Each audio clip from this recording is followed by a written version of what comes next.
Welcome to the System Simplified podcast, where we feature top leaders who share stories on how to successfully systemize a business. Now, let's get started with the show.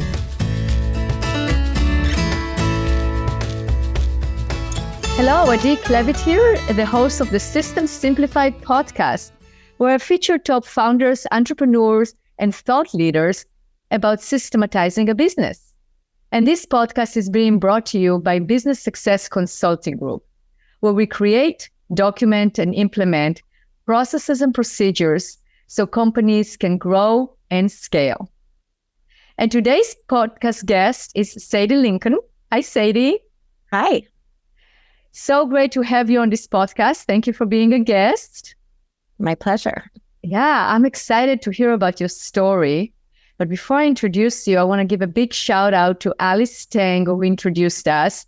And I've done a podcast with Alice. Alice is a dear friend of mine, and I'm going to actually put the podcast that we did together in our show notes, on this show notes as well, so people can refer to it, because we spoke all about networking and building your network and how to create a viable network that works for you. And Alice's story is incredible. So I definitely recommend that you listen to that episode.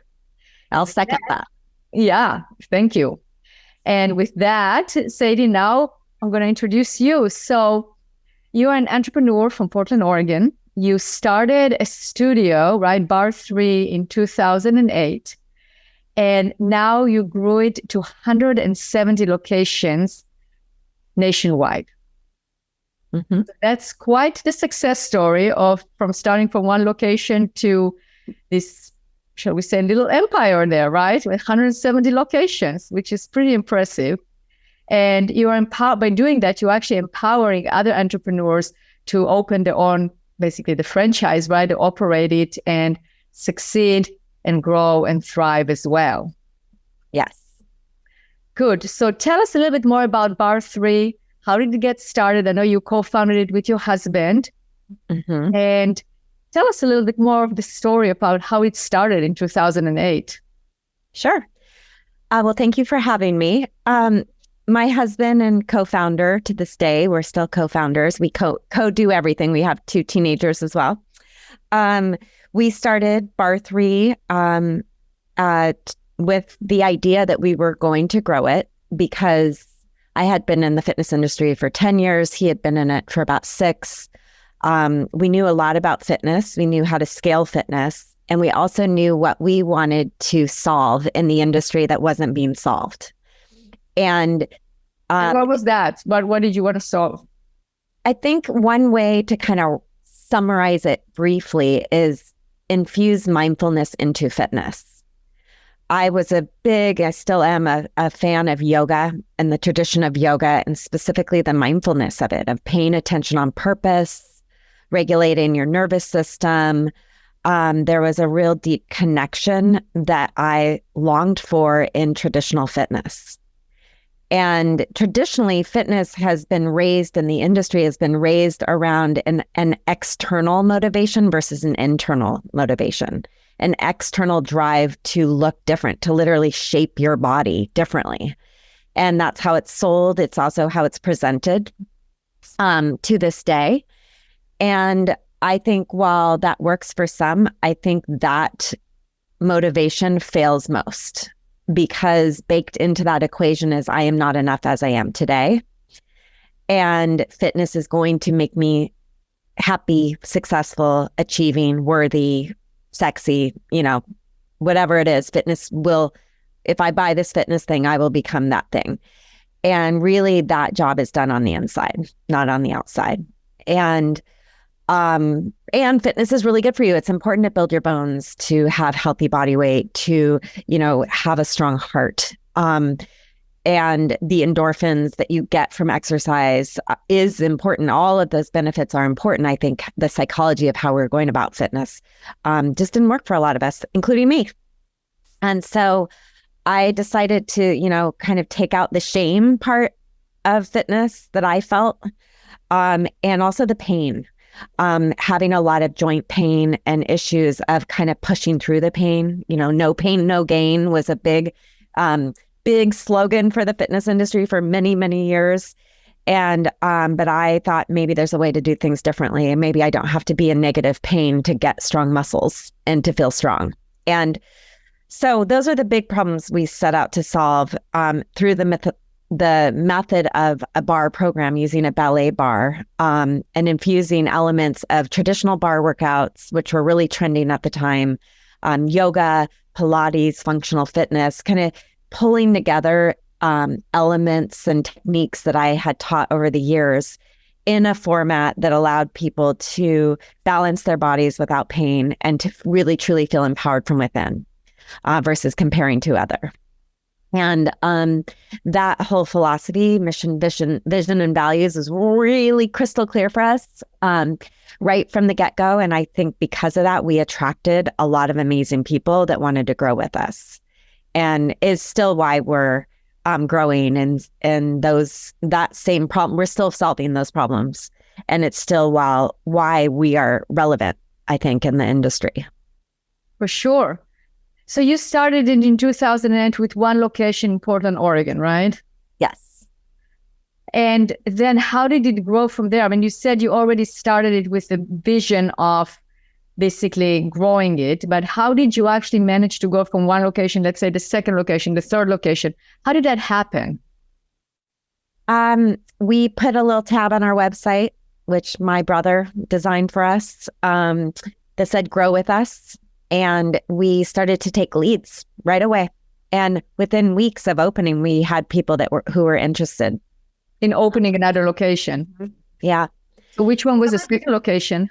The first person we signed was, it's either Bend, Oregon or Vancouver, Washington. They were 1 and 2.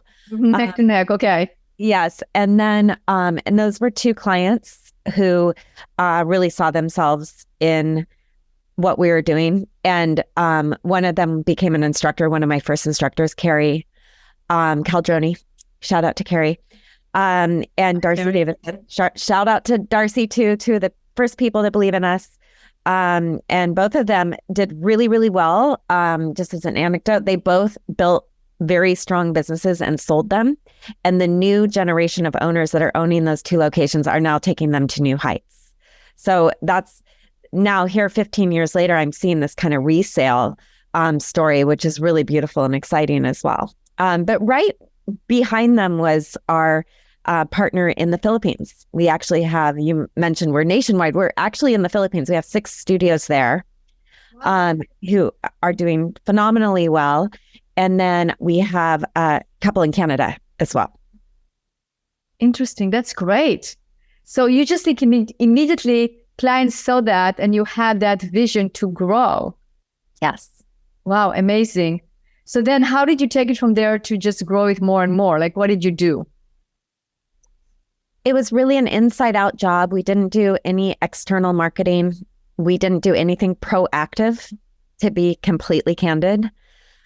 I focused inward on creating the best damn product I possibly could, teaching to every single client who walked in the door, knowing them, taking care of them. Even more importantly, I was teaching 19 classes a week at the beginning, almost every, and then training my first, instructors and pouring into my first team and believing in the first team, who came to us with no experience in the industry, no giant professional backgrounds. They were young professionals who kind of growing in their lives, who were really excited about the workout and the environment we created and just really wanted to be a part of it in an authentic way. And so, having those first authentic people who were early adopters and evangelists for our brand. One of them was a really good salesperson. Just naturally, she'd go out in the world and just talk about us. And it just went from there. We were really fortunate to have authentic PR right from the beginning. People writing about us, chatting us up, wanting us to be successful. And it just organically started to build. That's amazing. So what I hear here is that you're saying basically you provided excellent service, you cared about your clients, you believed in what you created the technology there that worked, right? That was different than what was offered, and you really believed in it. Yes. You didn't try to sell or push, but it was basically you demonstrated your competency and you demonstrated what you are actually creating, where there will be people that there were people that saw that and said, okay, I believe in this. This is what I want and I want to help you. And then you invested time in them as well. So it's that purpose, that belief, that excellent service that created the rest. And obviously you had the purpose and the vision to begin with that you wanted to grow the brand. Yeah. And we were not focused on controlling expenses, being profitable.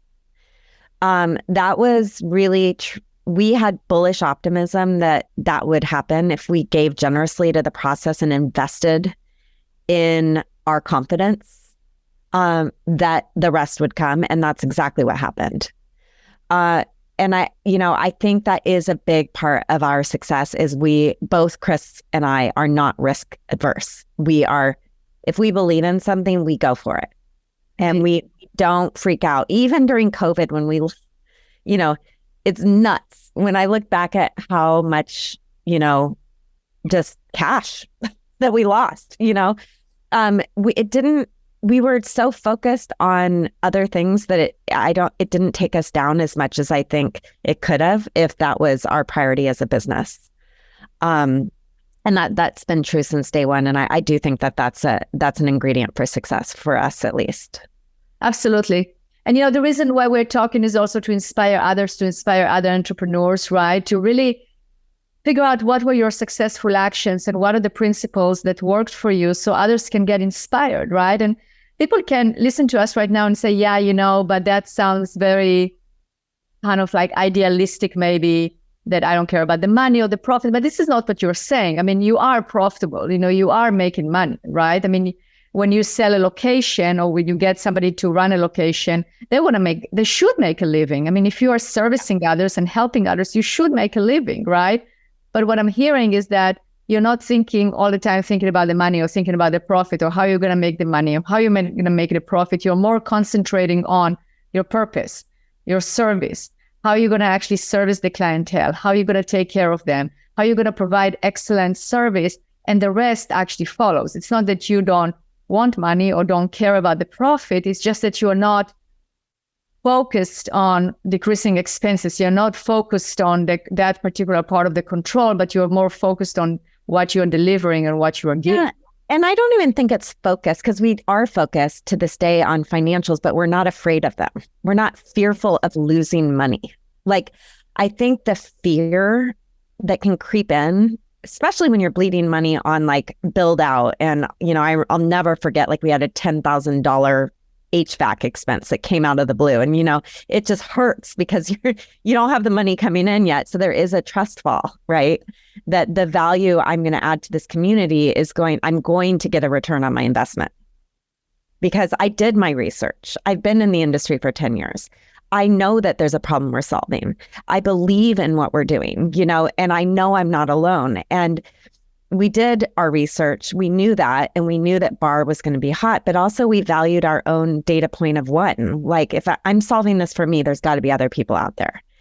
And, I think fear of losing money stops innovation. And it also, clients pick up on that. It's really important to walk in the studio every day. One of our core values is give generously. And it is about this idea of giving of yourself generously without an expectation of anything in return, necessarily, right? But knowing that it's generative, like when you have that value, your customers know that. Like they know, oh, you're really in this because you love teaching. You want me to be better. And that's why you're here. And because of that, I'm going to pay you more than any other yoga studio in the market, which we priced ourselves higher than any other boutique concept in Portland, and nobody had heard of us. We came in, we had just moved here from California. I grew up in Eugene, but we had just moved here. It wasn't like we were known instructors. But I knew that no matter if one person showed up or 25 people, that they would get the exact same generosity and my ability to take care of them. And yeah, I was inspired by another franchise called the Great Harvest Bread Company. Have you heard of them? Absolutely. They were big and they're still big. They're still a successful company. But in the 80s and 90s, I would go to our local Great Harvest Bread Company after school for my snack. And I'm not kidding, because they had a breadboard on their table, and they do it at all these franchise locations, with hot bread that just came out of the oven and honey butter. And I used to go just slice a bit, and they'd let you take as much as you wanted, and just, I'd chat up the people there and eat this bread and walk out and not even buy a loaf of bread.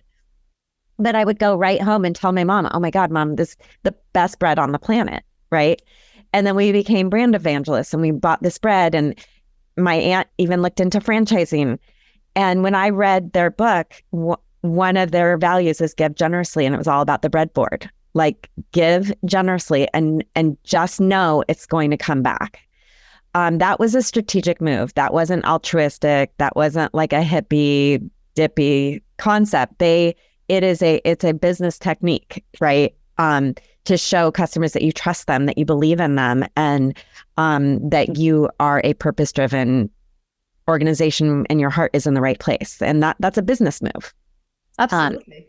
Absolutely. Yeah. What other principles or best advice that you can give, or best practices or advice that you can give to other entrepreneurs that are listening to us that worked for you? Something similar to that one. That's one thing, most specifically founders, visionaries, we operate in a very specific way. I'm finding all my founder friends that we're really similar. A lot of us are altruistic. We are. We are solving something no one else has solved. So there's not a lot of history behind it. So we have a lot of value in that. And that can only go so far. It is so important, and why we are successful is I know where my unique strength is within Bar3 and where it stops. And that I need to hire people around me with different points of view and different worldviews and strengths. As long as they're solving the same problem. We're all going to solve the same problem, and we're going to be very focused on our vision, mission, and values together, and creating a consistent experience, but we're going to go at it in different ways. And I think that is really, really important, and why we're so successful. I have a phenomenal CFO who is so good at financial planning. That is not something I am good at, but if I didn't have that piece of our business, I wouldn't be where I am today. I have a phenomenal operator in Harper who runs all of our franchise studios, all of our own studios. She is an operator. She knows systems, processes. She knows training, how to take care of people, at scale. That is not something I'm good at. That depletes me, and I think it's really, really important to empower people who you look up to versus always bringing people up in an organization. And I do wish I knew that even earlier on, but now that I do, it's very freeing and exciting. absolutely. We always like to also, I don't know if we all like to, but it's also mentioning the mistakes that came along the way, because I'm sure we're just like a perfect path, right, to success. What are some of the mistakes and what you learned from them? I think one of them, just to piggyback off that, is I put too much pressure on myself to grow the company. And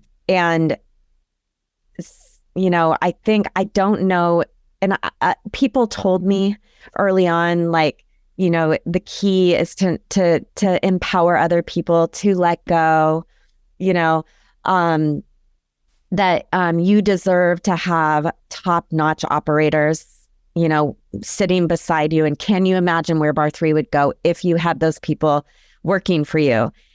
And, it was a lived experience for me, but I don't know if I knew I deserved that early enough. Like, I wish I could go back to my younger self, my younger professional self, and just say, you deserve to have an executive search firm find top-notch people for you, and you deserve to invest in those people so you can be free to be present with your children, to do the things you want to do, to go on the vacation you need to go on, to sleep better at night. You do not have to be at the office 7 days a week. You do not need that FaceTime, even though it's your company. And giving myself that permission earlier on, would have been the root of my mistakes were because I didn't do that. Right. And there were many, many, many, many mistakes. I'm sure that can be the root of it. Yeah. So Sadie, what made you finally say, that's it, I am allowing myself to do this, to find the right people, to delegate, to hire people, to pay them well, to trust them? What happened that shifted? I finally pulled up enough to seek counsel and help. One of the most successful tools for me was joining an organization called Entrepreneur Organization, which is big on peer-to-peer support. So I sat in a room with 7 other founders once a month for 4 hours for, I think, 7 years. And just the experience shares I got from those other founders and the camaraderie and support I got from them helped me with these things, helped me learn how to scale. What book to read, what person to go see speak, what executive coach to hire, some of that was huge for me in the early days. And then hiring the wrong person and learning to let them go. That I learned a lot from team members that I hired that were not the right fit. Those were kind of my greatest teachers in a lot of ways, because when I hired the right person, it was such sharp contrast. And so then that buoys you, right? Then it's like, oh, okay, the next person I'm going to hire, I'm going to even invest more in that process. And then it starts to feed itself. Getting help from the outside, leaning on people who do this for a living, who help people like me, is huge for me to this day. Absolutely. Yes, I'm part of the Entrepreneurs Organization as well. And I definitely agree with you that belonging to a group like that, where you actually meet other entrepreneurs and you learn from them and you see what they've done. And then you see, okay, well, like you said, like in terms of like, you have to be you have to be able to take risks, including hiring people. And maybe it's not the right people. Okay, so what, right? But if you're not going to try, if you're going to live in that fear of not doing it, you'll never get to the position of the freedom that you want in order to actually be able to have the vacation, be a mom, wear all the hats and expand as well. So I agree with you 100%. Yeah, it's been huge. Absolutely. Well, Sadie, this is amazing. The advice that you gave and the ability to actually pinpoint those points that are so unique, but they're also, I see it in common when I interview successful entrepreneurs, that it just goes to show that basically those are the points that need to be in order for people to be successful, right? Otherwise, you can't expand. Otherwise, you're just having like maybe a well-paid job when you're working for yourself, but you're really like a slave to the business, as opposed to really having that entrepreneurial spirit of extending. And it is an adventure, really, and you have to embrace it as such. Yes, it is a great adventure. It's a great personal adventure. I've certainly learned a lot about myself too, through having a business and growing with it. Absolutely. All right. So if our listeners would like to find out more about Bar 3 and about you, where should they go? Our website, barre3.com. We have studios, as we mentioned, all across the nation, in Canada and the Philippines. And then anywhere you are, you can take our streaming classes, which are phenomenal. We've been doing since 2011, and truly top-notch, full client journeys there. Whether you have 10 minutes or an hour, we have all kinds of wonderful workouts and amazing, like masterly trained instructors. And then all the regular places. I'm on Instagram. I love connecting with people. Sadie Lincoln, Bar3 is there too. Facebook, LinkedIn, all the places. Fantastic. And we'll add all those places to our show notes and people can connect. Again, Sadie, thank you so much. You are such an inspiration. I'm really thankful that you were a guest on this podcast. And thanks again, Alice, for connecting us. Thank you very much. My pleasure. Thanks for having me.